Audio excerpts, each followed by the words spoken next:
You know, some people say that Odoo business management software is like fertilizer, the way it promotes growth and all. But other people say Odoo is like a magic beanstalk because it grows with your company and is also magically affordable. And there's some people who would even say Odoo's individual software programs come together to build the perfect suite like building blocks. Well, Odoo is all of these things. Fertilizer, magic beanstalk, building blocks for business. So sign up now at odoo.com, ODOO.com. Lowe's knows that free is just better. That's why MyLowe's Rewards is free to join. As a member, you earn points towards MyLowe's money on eligible purchases, get exclusive free gifts, and earn free shipping at Silver Key status, all on top of weekly member-only deals. Don't wait. Join MyLowe's Rewards for free today and start saving more. Lowe's, we help, you save. Loyalty program subject to terms and conditions. Details at lowes.com/terms. Subject to change. I can't believe I agreed to this. I mean, it's not his worst idea. Oh, that's the standard now? Right? I guess All right, everybody, quiet. So, as we discussed, this week's episode is the Oneida Silverware Company, which is run by a polyamorous fuck cult. So, in that spirit, and to get us that sweet, sweet podcast controversy money, we'll be having our first ever Citation Needed Key Party! I can't. Okay, well, my wife is a great. team player, so, actually super eager. Anyway, grab a piece of paper with a name on it. I put them all in the bowl here, and that is who you will be going home to tonight. Wait, sorry, Eli, this doesn't work because Heath doesn't have a wife. Tattletale. It just doesn't matter. It's okay. Take a piece of paper. Arrangements have been made. Oh, okay. Wait, what? Do we have to? Do we have to do Yes, this? you were outvoted, Cecil. Grab a paper. Okay, all right. Okay, and then, one for me. Okay, Tom, who'd you get? I got... Heath's mom. Wait, what? Oh, Yeah. okay. You didn't have a wife. I don't have one, and I don't have any... I improvised. You don't have a wife. Okay, wait, I'm sorry, Eli. I think you made the paper wrong because I also got Heath's mom. Me too. I got Heath's mom. I also have Heath's mom. Well, rules are rules. Am I right? We all said we No, were... that's fair. They are It's rules. for the team. We should do Just it. want to help the That's it. podcast out, so I don't know. I guess The we'll word. I hate you guys.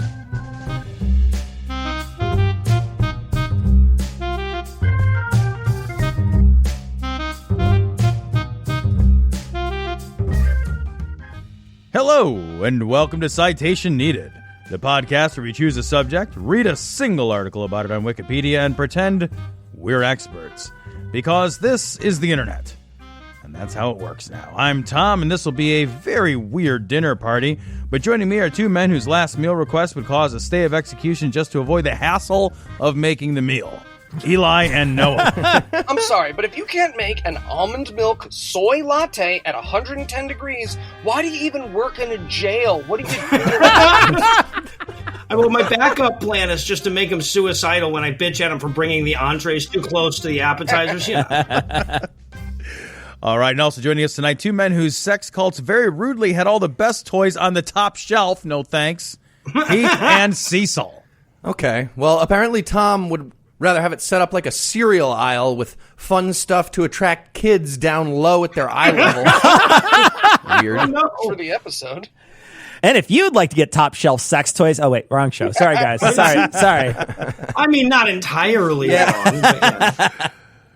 All right, well, we're about to begin the show, and that's good, because that's why you're here. But we're only here because sometimes some of you pay us. And without the generous support of our patrons, Heath wouldn't have been able to get those antibiotics he needed. That he needs. He still needs those. Actually, basically, guys, Heath's stick is going to rot off if you don't become a patron. So, if you like Heath's stick, stick around to the end of the show. With that out of the way, tell us, Cecil, what person, place, thing, concept, phenomenon, or event will we be talking about today? And we're out of money. Well, assuming Noah doesn't have a surprise real topic he's going to unveil after this sentence, we're going to be talking about the Oneida Silverware Company. Oh, for fuck's sake. And Noah, you're clearly just talking about forks or whatever to piss me off again. And what did I do to you? Okay.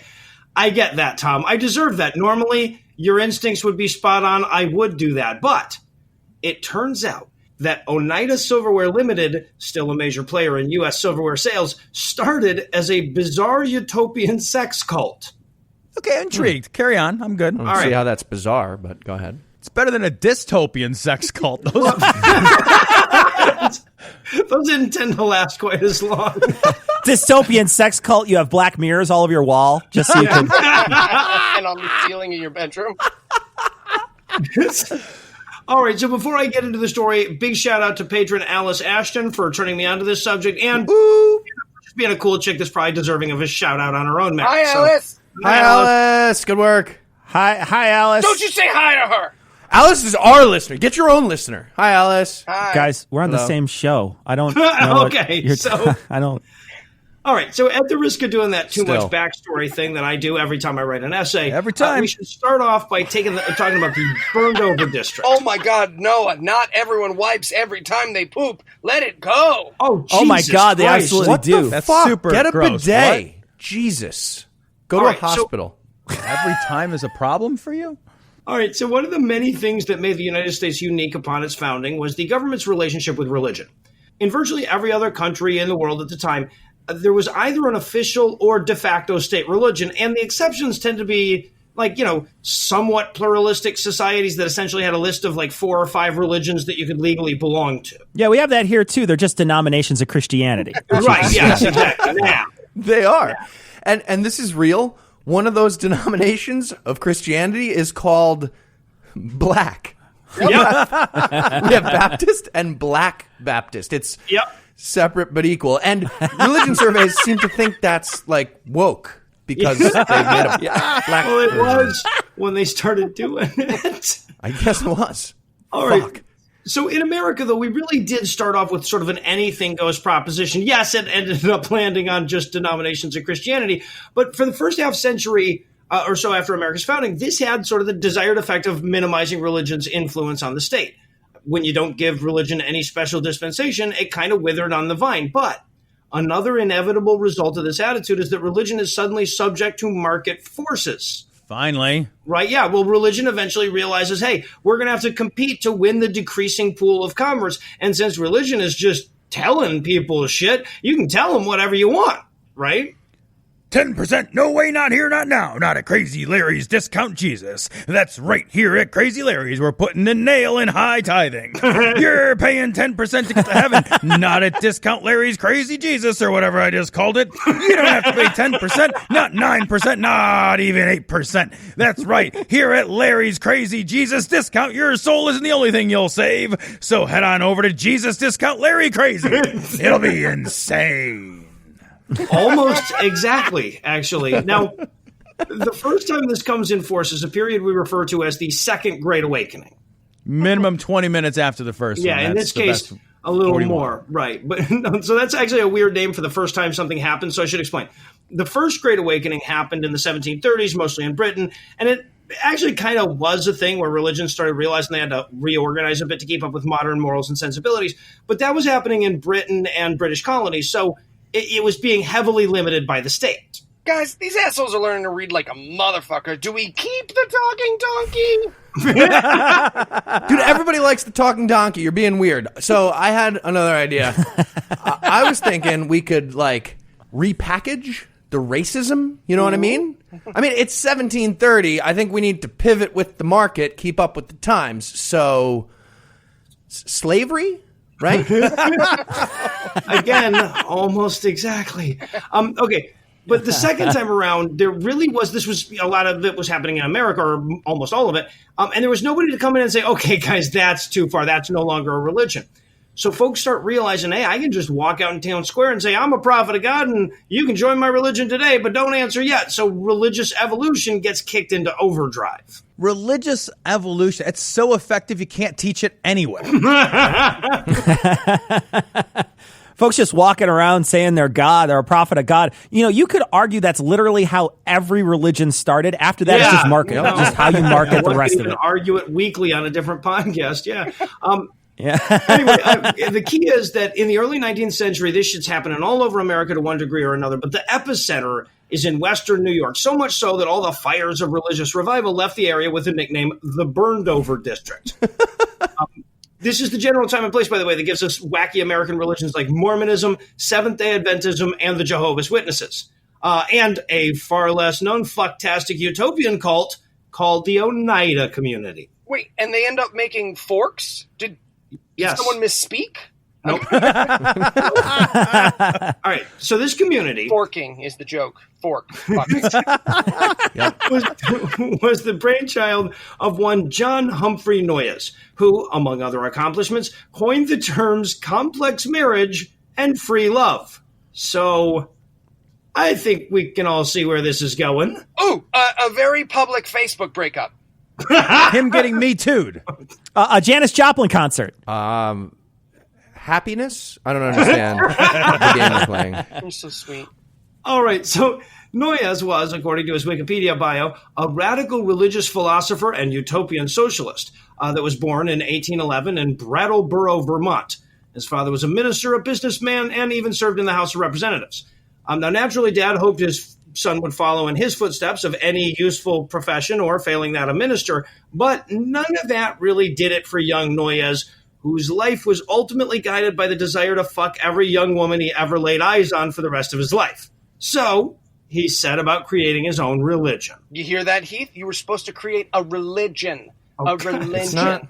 The age doesn't matter. And no, Heath, humming to yourself in the dark for 6 hours is not meditation or praying. It's just being creepy. Yeah. That's just I almost reached it. I almost did. Now, I want to be super clear here because it's impossible to tell this story honestly without making Noyes out to be an ephebophilic villain on account of him being an ephebophilic villain. But there's also kind of a lot to admire about the guy when he's not statutory raping, though. You sound just like Jeffrey Epstein's lawyers, can I tell you? I do. I know. It's just so uncomfortable to write. Your Honor, you know who didn't fuck tweens? Guy named Adolf Hitler. That's right. A socialist. All right, so Noyes helped to found one of America's first anti-slavery societies. His interpretation of Christianity was borderline humanist. He was wildly progressive on the issue of women's rights by the standards of his times, but he was also the leader of a sex cult and he fucked everybody's daughter. So complex character at the very least. I hate to be pedantic here. Genuinely hate it.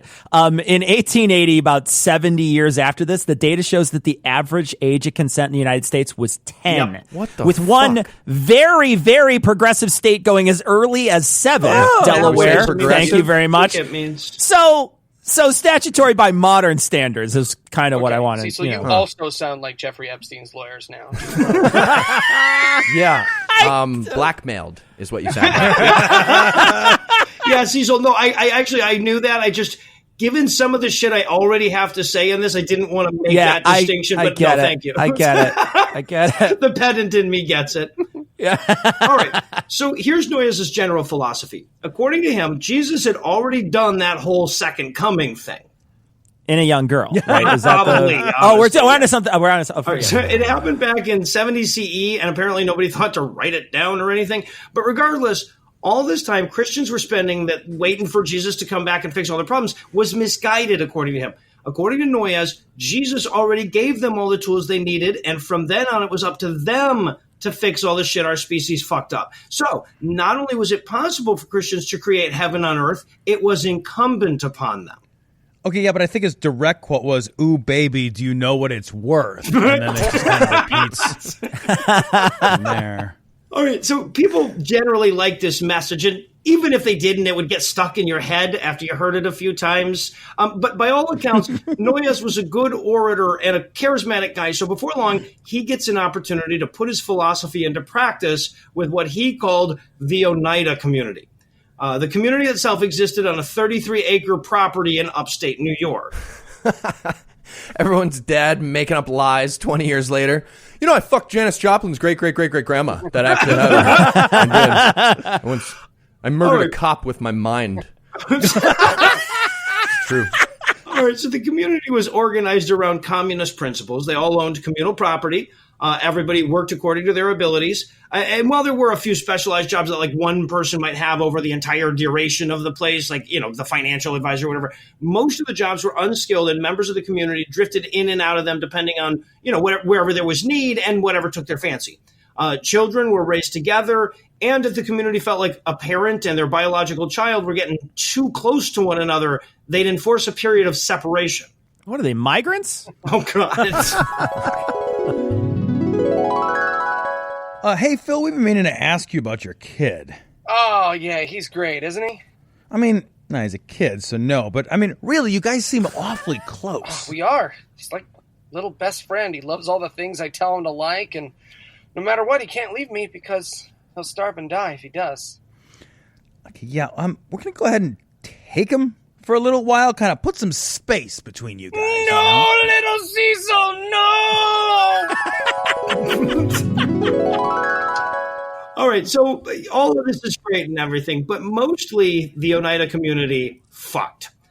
Noyes was a big believer that exclusive sexual relationships were detrimental to human happiness, so rule number one of the Oneida community was that no relationship got to be sexually exclusive. There were marriages, and there were couples that generally stayed together and lived together and everything, but sexual jealousy and exclusivity was strongly discouraged. And I'm sure he had some fancy words for I get to still fuck all the women, though, because he managed to talk at least 87 people into coming along in the first year. Wait, he got 87 people to come in the first year? No wonder people were lining up at the door. Peter Popoff sells water that can supposedly get you out of debt. This does not sound like a difficult sell at all. Okay, like at all. I am 100% in. Yeah, that water is not going to help sell your house in Jersey. I don't think. I think that's going to do it. All right, so now complex marriage wasn't the only thing that set these guys apart sex-wise. They also believed that kids should start fucking pretty early. They had a practice of sexual mentoring whereby younger men, as young as 14 from what I can tell, would be paired up with older women who were either postmenopausal or otherwise very unlikely to conceive. Amazing. The older women would then mentor the young boys and teach them how to fuck, which seems like a great idea to me, kind of. I know I'm the utilitarian, but like it's horrible, it's disgusting. I should be appalled by it. It probably does terrible damage to the emotional development of young boys. I agree with Noah's second thing too. If you asked a group of 14-year-old boys, hey, you guys want to go fuck some middle-aged women that'll teach you how to do it? I feel like you'd get a lot of volunteers. I mean, look, you boost that bad boy up by 4 years, and again, I'm 100% in. Right, because that's what we're legally allowed to say. Exactly. I don't know, but maybe I'm the only one here, but at 14, I wasn't daydreaming about a bunch of postmenopausal ladies. Yeah. Okay, well, it's just me. It's just me, but by the time you get to you want to fuck, my hand is up. You know? I'll tell you what. It takes a village. Takes a village. I worked to give a child a raise. I worked myself raw to the Golden Girls when I was a kid. Thank you very much. Well, to Blanche. Blanche was. B. Arthur, what are you guys talking about? Get the fuck out of here. You know, when Blanche wasn't on screen, you had to make it what you had. You go with Betty White, obviously. I get it. Right. No, that is choice two. Yes. B. Arthur. There is a correct answer. It's like running over cats and dogs. There is a correct answer here. I bet B. Arthur's got skill, though. I bet she's good at it. She seems like she'd be good at it. She is, too. I think you're right. She's lanky. You know, she probably bendy, too. You know what I mean? She's doing all that old like person yoga. Osteoporosis does that to bones. All right. So now there's a darker side to all this kid fucking because young girls apparently also needed sexual mentoring from older men. Okay. But like with the older women, like there's kind of a biological excuse, at least, right? Like if you want people to be able to fuck and you don't want a shit ton of unwanted pregnancies, this is an option. I'm not saying it's a good option, but at least you could present this as your biological excuse. But when it comes to guys our age, fucking 15-year-old girls, way fucking harder to justify it, Eli. Plus, I get the impression that my theoretical group of teens getting the opportunity to fuck 40-year-olds gets way fewer raised hands when I do the gender swap. I'm just guessing. Heath? Fewer hands. Can we not? Hands. Can we? Running bit. That's, I feel like you're just trying to like throw it onto me. This is about you. It's just a running bit about you. I mean, like, to be fair, Eli, only one person demanded we run the experiment. Okay, and it was not Heath. I feel like Epstein is waving his hand, jumping up and down like Horseshack from Welcome to Connor. You know, this whole thing is the most uncomfortable I've ever been recording this show. It's a weird couple of weeks. Okay, we're thinning the herd. Sorry, let me check something off my bucket list. So there's another weird wrinkle in their sexual practices that I kind of have to talk about. They actually were pretty concerned about unwanted pregnancies because Noyes was a firm believer that women couldn't achieve happiness if they couldn't choose when to get pregnant. Now, apart from disqualifying him from the modern-day Supreme Court, that also presented him with the problem of trying to figure out how to fuck everybody constantly without getting them pregnant. Oh, I know this one. Yeah, this is a problem with at least 2 solutions. I can think of more than that, yeah. Is one of them about how, if it's a legitimate statutory, the female body shuts it down? Shit! No. Todd Aiken was way too conservative for 1847. Yes, no, you're right, actually. You're right. Thank you for giving one that's actually worse than the answer. Put some context in there. Todd Aiken said that, not me. He's a recent actual congressperson. But all right, so this is where we can learn about male continence or coitus reservatus. It sounds like a weird Harry Potter spell. Like a much-needed Harry Potter spell. All right, but basically it's having sex most of the way for guys, right? So that's not expelli third armis. Or don't, yeah, actually. Okay, so the practice in the community, or at least the ideal anyway, was that men and women would have intercourse, but the man would refrain from ejaculating, because that's every bit as good, right? Oh, yeah. But apparently, Noyes suffered from the common delusion that ejaculation weakened the body and made it more susceptible to disease. So, like, not only were you not supposed to finish inside of her, you just weren't supposed to finish at all, ever. Why? So everyone in this cult murdered each other after the first week, right? That's what happened. Murder? Well, not quite, but I love the way that the wiki closes this section on male continence, so I'm going to read it to you verbatim. Quote, sociologist Lawrence Foster sees hints in Noyes' letters indicating masturbation and antisocial withdrawal from community life may have been issues. No way. Wait, it gets better. Oneida's practice of male continence did not lead to impotence. End quote. No matter what your boyfriend told you, young woman. All right, well, I suppose since we're on the subject of not finishing, we should take a quick break for a little apropos of nothing.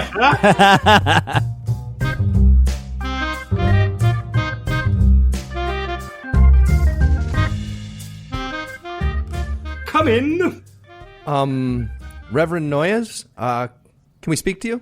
Peter, Jebediah, of course. Come on. Come in. Fucking doorknob. Fuck! Dude, Fuck! just twist it. Turn the... What are you doing? I got it, okay? Jesus, you got it. Boys, how can I help? Yeah, sorry about that. So it's about our religion? Well, you came to the right person. Yes, Well, I mean, it's so great here on the compound. It's great. I love it. We don't have to work too much, so... All the children are taken care of. And of course, our society is... I was talking! I thought we were doing a thing where... Our society is really great. Oh, yeah. Mm-hmm. Right. Okay, so what seems to be the problem? Can I go? Is it okay if I go? Go. Thank you. My turn. Yeah. So it's the open marriage stuff. Now, boys, I know it's natural to get jealous, but over time, as No. Sorry about that. I'm sorry. Oh, okay, then what is it? It's the not finishing part. Mm-hmm. Yes. Well, gentlemen, I'm sorry. I believe a woman must choose when she bears a child. And the Bible says that to... okay. So now we're concerned with what the Bible says. Dude, we're concerned. Relax. Sorry, Yeah, I'm sorry. Take it easy. Okay. So it's just the finishing. That's like... It's like the best part. My favorite part, yes. By like a lot. Mm-hmm. Well, I'm sorry, gentlemen. I just have to stand firm. Yeah, us too, apparently. Mm-hmm. Okay, well, I guess... Oh, sorry, I'm sorry. While I've got you, I ordered a microwave and 100 bananas for the commune. Did those come in? Nope. Haven't seen him. Okay. No. All right, see you later. Lost in the mail.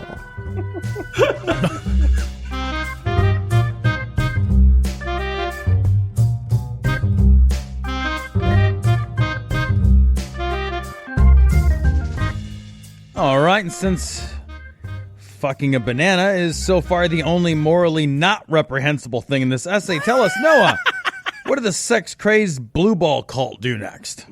That's, well, to be clear, fucking a consenting banana. All right. So obviously, I focused on the sex stuff on the first side of the break because I desperately needed to justify spending an entire episode on a fork company, but there was a lot more to the Oneida community than just weird fuck stuff. They were also about weird non-fuck stuff. For example, they had a practice called mutual criticism, which was where a bunch of higher-ups in the community would get together and tell you why you suck. This entire cult is basically like a middle school lunch table. That's right, yes, or like Twitter, yeah. You had weird middle school lunch tables. Can I give you that feedback? They were, yes. Yeah, the same ones I had, though.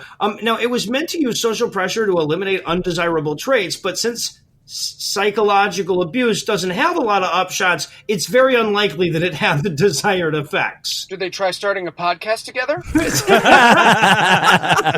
All right, no, I should say also, technically, by the way, everyone in the community was subjected to this mutual criticism, but there's a lot of indication that when it was John Noyes' turn, the criticism was mostly like, you might be too smart, and seriously, it's a little too big. Like, yeah, the tradition continues with Donald Trump's cabinet of sycophants, yeah, too. Right, yeah, exactly. Also, they were eugenicists, but not in a bad way. I'm sorry, not in that bad way, but still a bad way. Apparently, they had a selective breeding program where potential parents could sign up and go before committees that would then decide who they were going to fuck, like, all the way to the finish on. It's a shaft lottery. Yeah. Yeah, more or less. Yeah, exactly. In all, 53 women participated in the program, along with 38 men.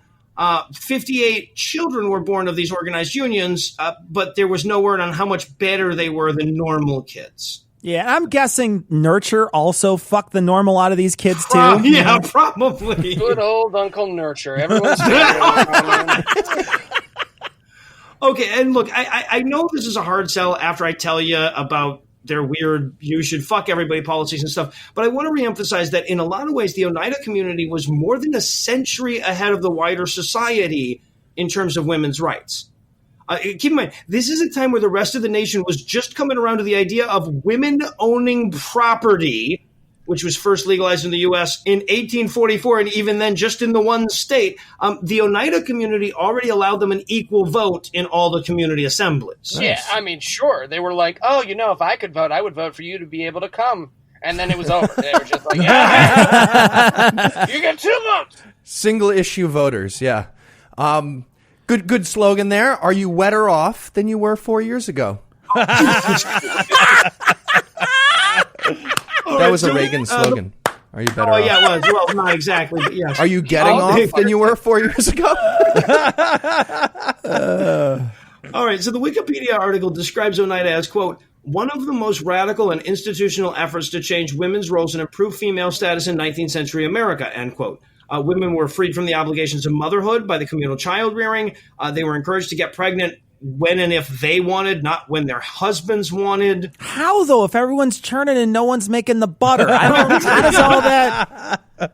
Also, they weren't considered the property of their spouses. Okay, quick point of clarification then. Whose property were they? That's confusing. Like legally, they probably had to define that. And again, I know that most of this doesn't sound very impressive by today's standards, but it's still a big deal.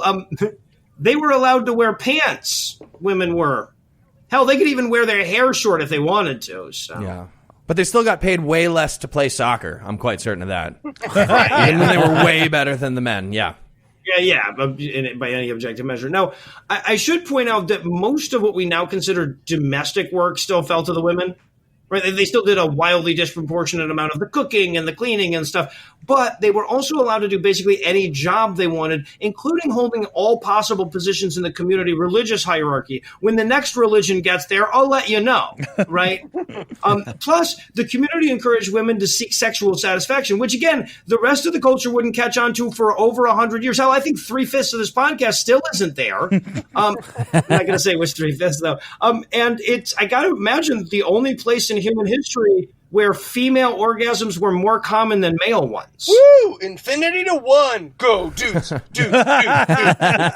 Most women can't have those. It's sad. Most women can't. It's true. No, I've been told a bunch of they can't have them.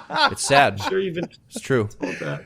Okay, so he created a society of short-haired, pants-wearing, socially liberated women who all get to come whenever they want, while the dudes have to hold it in until they burst like semen-filled water balloons. This guy just invented a lesbian filter for his life. That's all he did.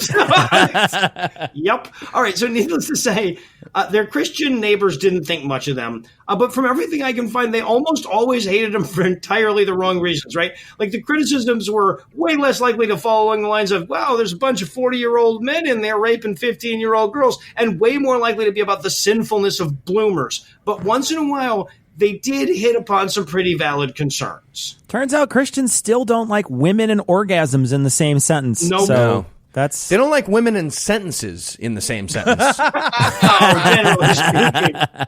All right, so that brings us to the story of Tryphena Hubbard. So Tryphena was a young woman who took to the teachings of Noyes early and became the first local resident to convert to his religious movement and join the Oneida Community. As you can imagine, that scared the hell out of the community. Right? It's one thing when the weird sex cult moves in across town and keeps to themselves. It's another thing when suddenly your kid might join them. Yeah, that's terrifying for bigots in upstate New York. Right, Yeah. yes. It's like black people moving in, but your kid can actually like become black. So it's even scarier. Again, almost exactly. Yeah, I don't think this is a very tough sell for her. It's like, would you like to hear the good news? Is it about Jesus? Nope, it's about your clit. I'm in! All right, so Tryphena's dad freaks the fuck out. And he has the most bullshit old-timey, you're just making this shit up name you can imagine. His name was Noadiah. A name that's so ridiculous that spell check is certain I'm just fucking with it. Or spell check like the rest of us thinks you're doing a terrible job of covering up that this is your origin story. I'm going to lean into it. Eli's right. I'm 185 years old. I look good for this age. Now, you can't really piece all this together from 170 years later, obviously, but the way it looks is Tryphena went into this thing with a mental illness, but her parents would argue to the court, successfully, that she was turned insane by the cult on account of all their weird fucking and whatnot. And to be fair, there's probably some truth to that. Yeah, fucked her brains out. She came like crazy. Oh, Jesus. Wait, like, if nothing else, though, the cult's practices doubtless exacerbated her illness, and all indications are that the way that they discouraged her from expressing said illness was by her husband physically abusing her, right? Fuck. So, yeah, right. No, so a couple years later, after she had joined the cult, she was showing unmistakable signs of mental illness. She's crying all night. She's speaking incoherently. She's wandering absently. Okay, maybe she had just been watching Fox and Friends. Or starring on it. Yeah, like I said, it's hard to piece together. right. 100 later. Jesus. We're just responding to her husband's ceaseless abuse, right? But her parents hear about this and go to see her, and apparently they're appalled by the violence of her husband. Noadiah, sorry, I shouldn't laugh because of the story, but it's still Noadiah. Noadiah lodges assault and battery charges on behalf of his daughter, and not only does her husband get indicted, but the entire fucking community gets served arrest warrants as accessories to his crime. Good. Ah, man, if only we could do this with all religion-enabled violence. Yes, huh? Man. sure. That'd be Man. nice. But I'm pretty sure this cult would be protected by RFRA right now in 2019. Yeah. It would, actually. Yep. Yep. So this is no doubt a PR nightmare for the cult, among a lot of other things, and they never regained the goodwill of the nearby community. The population had swelled to some 300 from the original 87, but it stopped growing about this time, and that trend would never reverse. But the real death knell of the community was sounded when John Humphrey Noyes tried to pass leadership down to his son, Theodore. Theo was nowhere near the charismatic leader that his dad was, plus he was an agnostic, made him a terrible fit for a religious leader. On top of that, there was another dude who had his eyes on the throne, so the community was divided before its founder could even finish stepping down. Yeah, if I know anything about upstate New York, when the coach's shitty son is about to take the pitcher's mound, that coach is about to get beat up by a mob. That's happening. Yeah, And that's fair. But that left kind of a weird situation. See, because look, in order to make this community self-sufficient and viable, they'd had to start a few companies. So over the years, they'd started companies making leather travel bags, weaving palm frond hats, making game traps, and, of course, making cutlery. Now, some of those businesses had dissolved due to a lack of profitability or the fact that they were weaving palm frond hats for a living. In fact, they actually had more work than they could manage with just their 300 residents. So somewhere along the road, they became one of the area's largest employers. Employees with benefits. Hot. That's hot. Now you sound like Harvey Weinstein's lawyers. Yeah. You know, had employees with benefits? Adolf Hitler. Fuck, hold on. Got switched around from all right. different So now, once Noya stepped down and leadership became fragmented, all the remaining members of the cult end up sitting down together and having a conversation where they realize that none of them are into this. Right? They're all like, hey, I'm the men. Can we stop doing the thing where everybody gets to fuck my wife and I don't get to come? That lasted a lot longer than I thought it would. In more ways than one, actually. Yeah, right. It lasted a lot longer. Right. So, and at the same time, we've got hey, I'm the women. Sure, that, but also, can we stop? I don't like the part where everybody gets to fuck your wife either. Can we stop the thing, too, where I'm not allowed to parent my kid, even though the person doing it has to move their lips to read? So, in short order, they become a weird sex cult without the weird sex. Or the cult. So, they became a farmer's market? Hold on. I don't think you're using farmers markets right. Either that or I haven't been. Yeah, everybody say what you do at a farmer's market. You guys go first. Fuck silverware. But not right. Okay. All right. So, churn butter. All right. So at this point, they all communally owned these remaining businesses. So eventually they formed a joint stock company to administer all of them. They sold off or closed most of the businesses by 1915, but the silverware division, reorganized as Oneida Silverware Limited, would continue to manufacture in the U.S. for 124 more years. They shut down their last factory in 2005, but they still design and market products that are made overseas. So you can still go out and buy this shit. All right, and if you had to summarize what you've learned in one sentence, I really want to know what that sentence would be right now. Then I would have no issues with Mormons if they just made spoons or something. That's entirely fair. All right, Noah, are you ready then for the quiz? I have never been more ready, which is just as likely a yes as a no, but this time it is a yes. All right, I'm going to go first. Noah, what would have been a much better name for the Oneida community? A lot of right answers here. A lot of right answers. Here's a few. A, the Blue Balls Oyster Cult. B, the cult of really good personality. Or C, cultus interruptus. I like those. All right. I'm sure the right answer will come to me. Or maybe not. You know what? I'm going to go with A because that one was the funniest to me. They're all equally amazingly funny, but yes, A is the correct answer. All right, Noah. So, women's rights, short hair, and girls in pants are cool, but what else did the Oneida community invent? A, spooning. That's the joke. Good. Oh, I'm sorry. We've done. Okay, well, you weren't. That's adorable. Into this enough to finish the assignment. Jesus Christ, you came before B. I'll go with A. I'll go with A. See, this is why you need some coitus interruptus or whatever the hell it's called. Reserve